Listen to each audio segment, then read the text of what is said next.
Let me guess. You're here to kill me. You're a vampire hunter? Or actually, no, wait, don't tell me. You want me to bite you and share my vampiric powers? In any case, this isn't going the way you planned, my friend. You seem frightened. I guess that's a pretty clear sign, you know, hunter. If you couldn't tell the suspense is killing me, what do you want, human, and why are you here? Oh, you're lost. Sure you are. I watch typically when people lose their way. They don't journey deeper into the darker parts of the woods, especially around an area a known monster is said to stalk. Have you got any sense? Or a compass, for that matter?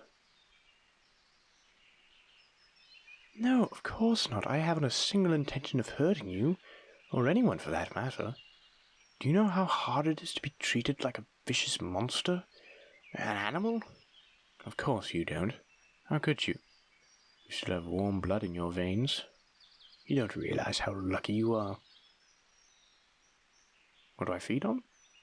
Well, I feed on animal blood, much to my own disgust. I find the consumption of any meat grotesque even when I was warm, actually. Unfortunately, vampires have to feed on something, as starvation of blood couldn't bring on a frenzy. That would render me completely out of my own control, and of course my efforts to protect people from my affliction would be very much undone. I just wish people knew I'm not a monster.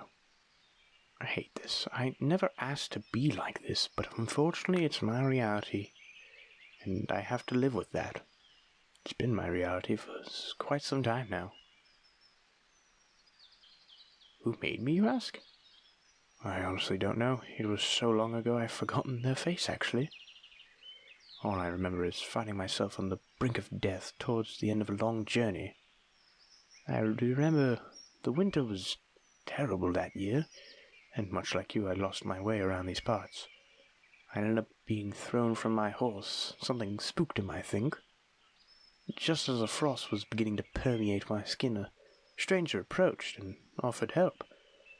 If I knew then what their definition of help was, I would have just chosen to freeze.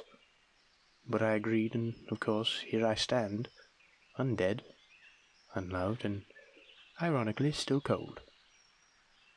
But that was a long time ago, and now I live here. It's away from the people and out of sight, out of mind. I'm usually free from having to hide myself around here. I'm very rarely interrupted, given the fear the locals instill within every passer-by. Honestly, I've done nothing wrong to them, not once. But still they see my eyes and skin and already know me inside out. Oh, you saw the old manor, did you? Yes, I do live there, actually. Much like me, the manor is still cold and unloved, yet still there's light inside. I'm going to take another wild guess and say that you've been told to keep clear of my house, should you see it on your travels, correct? Typical. These people really do judge a book by its cover, don't they? Then again, I'm not completely certain, but I believe a terrible murder took place here, and people have perceived it to be haunted ever since. Is it haunted? No. Well, not really. The ghosts that live there rarely make any fuss, and for the most part, they aren't particularly talkative. Regardless, I'm sure like the rest of you mortals, you know, you've already passed judgment, haven't you? Just because I look like a decolant and a handful of ghosts inhabitant and a vampire, you've deemed it to be evil, you mortals. Forever judging books by their covers, never seeking to look within. You don't judge books by their covers? But you all do. Well, in that case, let me ask you this. What do you see when you look at me, besides, of course, a vampire?